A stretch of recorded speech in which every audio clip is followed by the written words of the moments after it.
Според мен, верувам според многумина, во Македонија растат најубавите, највкусните патлизани, краставици, најблагите лубеници, најслатките јагоди.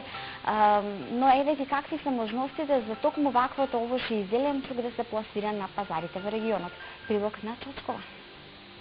Македонските земјоделски производи треба повеќе да се извезуваат во Србија.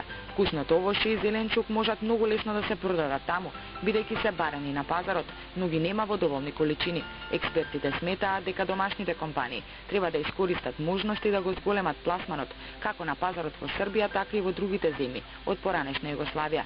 Со тоа би обезбедиле и поголем прилив на средства и во државната каса. Во Србија вашите производи се барани, но ги нема во доволни количини, особено овошјето и зеленчукот.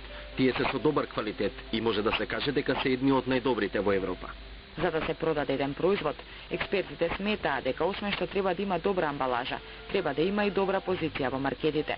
Велат, добро наредените производи кои се видливи за купувачите носат поголем профит. Добрата позиција на производите носи профит. Интернационалните компании многу вложуваат и во амбалажата на артиклот и во тоа како ќе биде нареден на полиците во маркетите.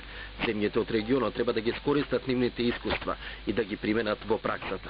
Денеска во Македонија компаниите се надпреваруваат за најдобар малопродажан трговец на годината.